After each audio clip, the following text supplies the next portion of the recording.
టాలీవుడ్ సినీ ఇండస్ట్రీలో collection king గా dialogue king గా పాపులారిటీ సంపాదించుకున్న సీనియర్ హీరో మంచు మోహన్ బాబు గురించి అందరికీ తెలిసింది.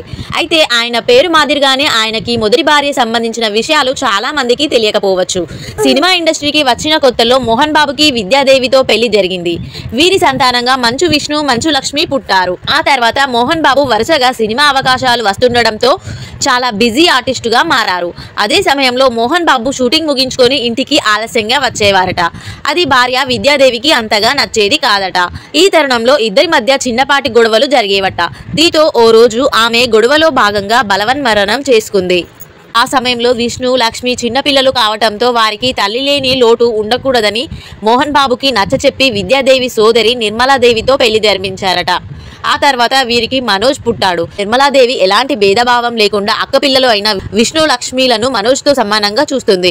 కానీ మోహన్ బాబు కెరీర్లో జరిగిన ఈ ఘటన మాత్రం ప్రేక్షకుల్లో చాలా తక్కువ మందికి తెలిసిన విషయమనే చెప్పాలి. తొలుత అతి కోపం ఉన్న మోహన్ బాబు నిర్మలాదేవితో పెళ్లి జరిగిన తర్వాత క్రమక్రమంగా కోపం తగ్గింది. ఇక ఏ విషయాన్నైనా సరే మొహం మీదే మాట్లాడే తత్వం మాత్రం ఇప్పటికీ మారలేదు.